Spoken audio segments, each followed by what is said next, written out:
सुप्रभात। आज हम लोग क्लास 10 में संसाधन और विकास चैप्टर के अंतर्गत जो आज का टॉपिक है मृदा संसाधन, उसके बारे में जानकारी प्राप्त करेंगे। मृदा संसाधन क्या है? मृदा से हम क्या समझते हैं? मृदा हमारे लिए क्यों इतना महत्वपूर्ण है, इसके बारे में हम लोग समझेंगे। उपहार में मिले संसाधनों में मृदा सबसे महत्वपूर्ण नवीकरणीय योग्य प्राकृतिक संसाधन है। गॉड गिफ्टेड ये रिसोर्सेस है। जितने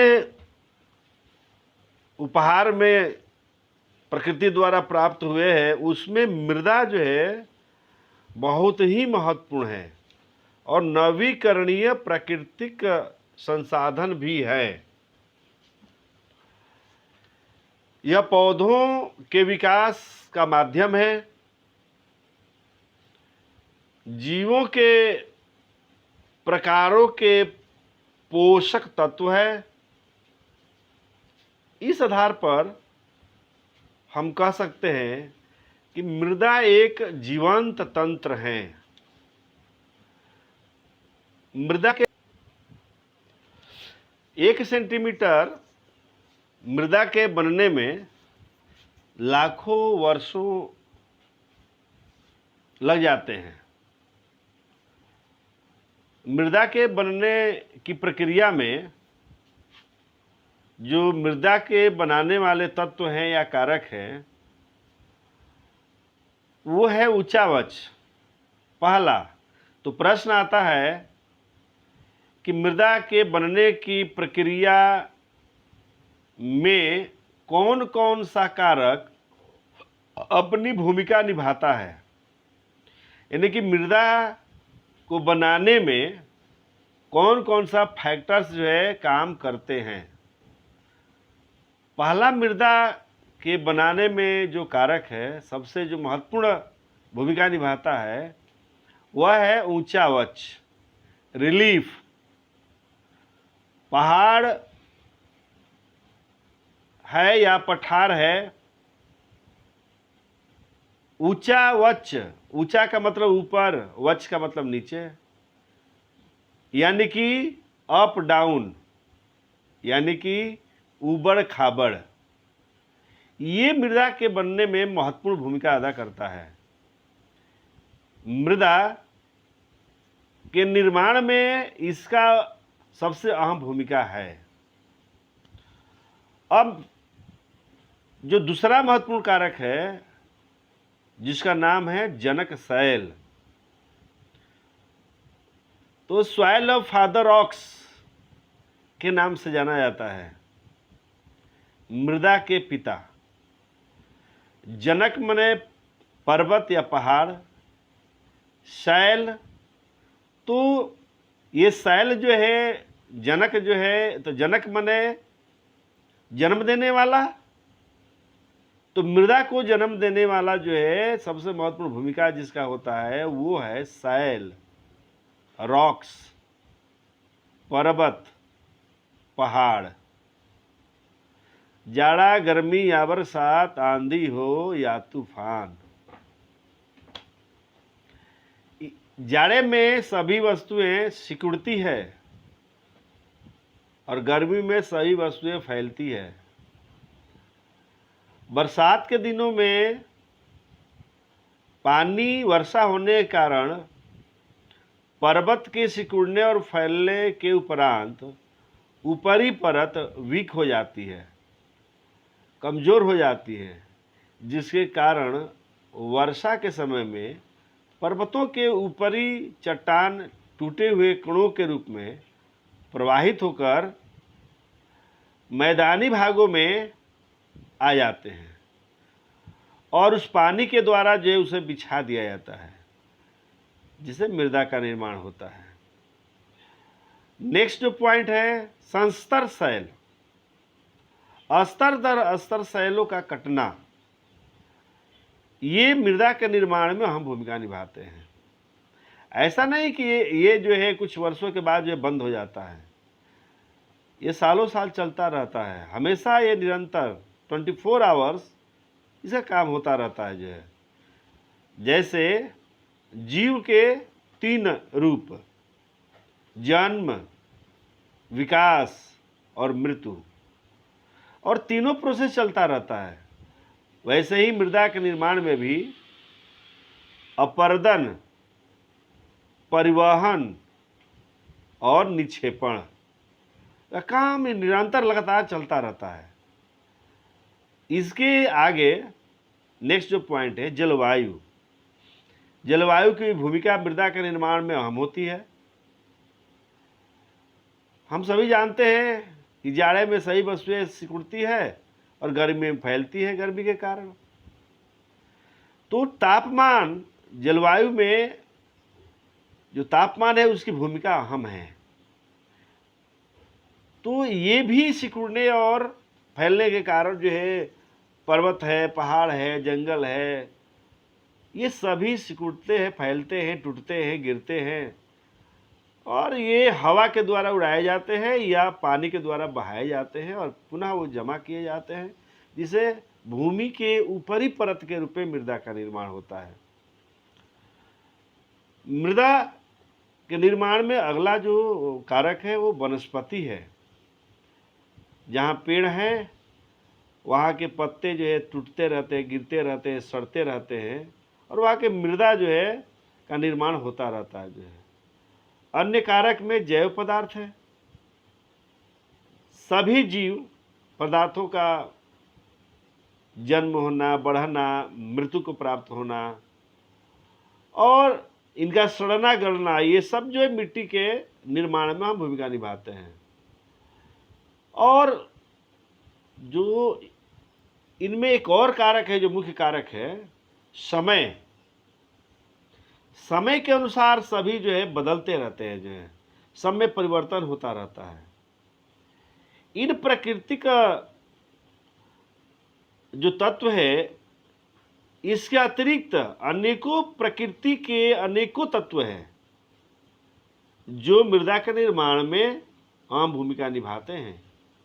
जैसे तापमान में परिवर्तन, तापमान में परिवर्तन होने के कारण जो है पेड़ का सिकुड़ना, फैलना, चट्टानों का सिकुड़ना, फैलना, ये सभी तापमान के अनुसार जो है घटते बढ़ते रहते हैं और सभी टूटते रहते हैं, फिर गिरते हैं जमीन पर और मृदा का निर्माण होता है। तो तापमान में परिवर्तन के कारण मृदा का निर्माण होता है।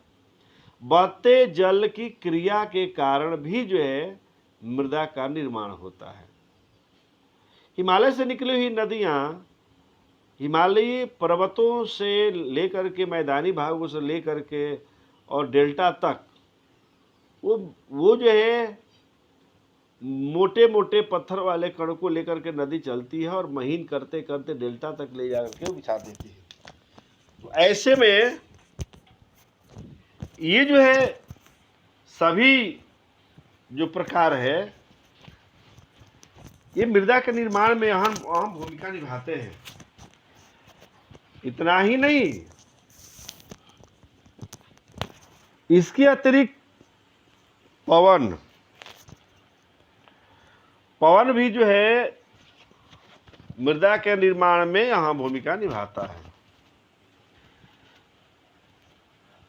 पवन जो है एक जगह से दूसरे जगह महीन कण को उठा करके ले जा करके पुनः रख देना, जैसे लोएस मैदान का निर्माण होता है। इससे जो है हिम नदियाँ, बर्फ वाली नदियाँ भी मृदा के निर्माण में अहम भूमिका निभाती है। पहाड़ों से खिसकती हुई नदियाँ पहाड़ों के परतों को काटती हुई, घर्षण करती हुई कण को लाती है और मैदानी भागों में 0 डिग्री के ऊपर जब आ रहती है नदियाँ तो अपने साथ लाती है। 0 डिग्री के बाद बर्फ जो है पानी में बदलता है और पानी के साथ मिट्टी जो है कट करके मैदानी भागों में बीत जाती है जो है। अपघटन की क्रियाएं, जिसको वेदरिंग कहते हैं, के कारण मृदा का निर्माण होता है। तो मृदा या मिट्टी के बनने की प्रक्रिया में इतने सारे कारक जो है महत्वपूर्ण भूमिका निभाते हैं। अब अगला प्रश्न बनता है कि ह्यूमस क्या है। ह्यूमस जैव पदार्थों के सड़े गले अंश होते हैं जो मृदा के उपजाऊपन को बढ़ाते हैं। और ह्यूमस जो होता है फसलों के उत्पादन दर को बढ़ाता है। ह्यूमस मृदा के ऊपरी परत में ही विद्यमान रहता है। जितने जीव जंतु हैं, पेड़ पौधे हैं, या वे तमाम अपशिष्ट पदार्थ हैं जो मिट्टी में मिल जाते हैं, जैव हो या अजैव, दोनों प्रकार के पदार्थों से मिट्टी के निर्माण के साथ साथ ह्यूमस का भी निर्माण होता है, जो महत्वपूर्ण भूमिका निभाता है जो है। अब अगला हम लोग को प्रश्न पर विचार करना है, मृदा बनने की प्रक्रिया को निर्धारित करने वाले तत्वों, उनके रंग, गहराई, गठन, आयु, रासायनिक और भौतिक गुणों के आधार पर भारत के मृदा को कितने प्रकारों में बांटा जा सकता है। प्रश्न है कि मृदा बनने की प्रक्रिया को निर्धारित करने वाले तत्वों के अतिरिक्त उनके रंग, गहराई, गठन, आयु व रासायनिक और भौतिक गुणों के आधार पर भारत की मृदा को कितने प्रकारों में बांटा जा सकता है। तो भारतीय जो मृदा है उनको लगभग 6 प्रकारों में बांटा जा सकता है। तो 6 प्रकारों के बारे में हम लोग पढ़ेंगे। उसके पहले मृदा के निर्माण में जो अपक्षयों की भूमिका होती है उस पर थोड़ा सा विचार करना है।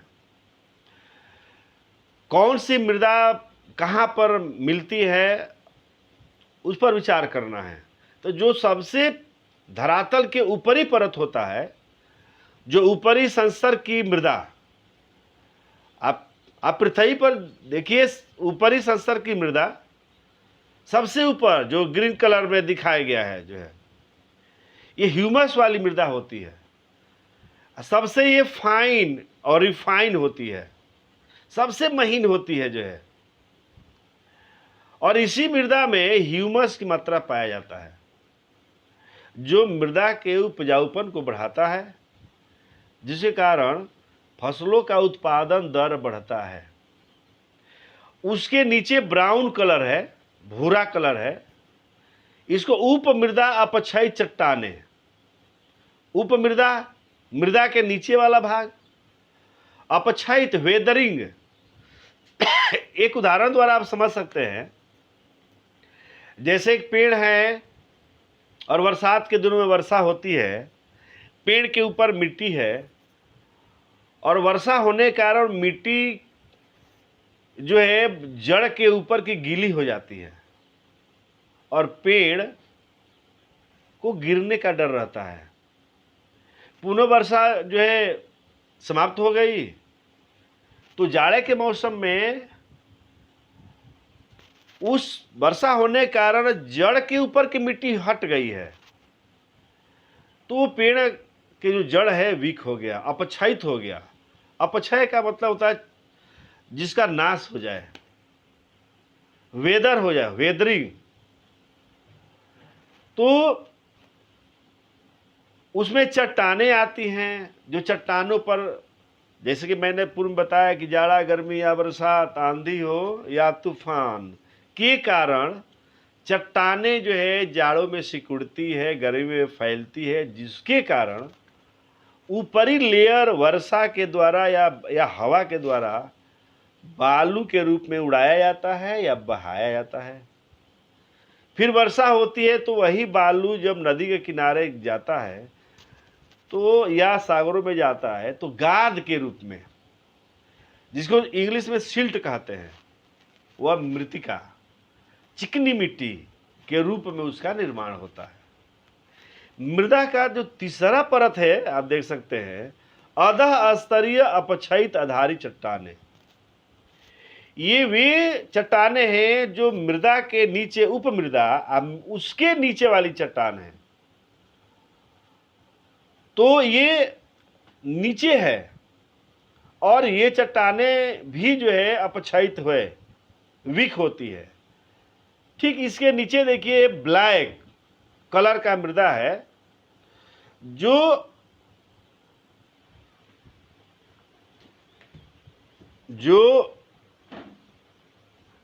अधः स्तरीय अपक्षयित आधारित जो चट्टान है उसके नीचे अपक्षय रहित आधारित चट्टान है। जो बेस है मृदा का, इसका अपक्षय नहीं होता है, इसका जो है कटाव नहीं होता है, ये वीक नहीं होता है, बल्कि इसी पर ये सारे जो है अधः स्तरीय है या उप मृदा अपक्षयित चट्टानें हैं या उसके ऊपर जो मृदा है, इन मृदाओं का निर्माण होता है। तो यहाँ पर एक प्रश्न बनता है कि मृदाओं के संस्तरों का वर्णन कीजिए, मृदाओं के स्तरों का वर्णन कीजिए। तो ये जो है स्तर है, पहला स्तर है ऊपर जो है ग्रीन कलर में है, फिर ब्राउन कलर में है, फिर येलो ब्राउन कलर में है। तो इस तरह से ये स्तर है, लेयर है। तो इन लेयरों का वर्णन करना है, जैसा कि हमने बताया है जो आज। और आज जो है इन्हीं प्रश्न के साथ कि मृदा के संस्तरों का वर्णन कीजिए, हम जो है अपने वाणी को विराम देता हूं और इन प्रश्नों का उत्तर लिख करके आप जरूर भेजिएगा। धन्यवाद।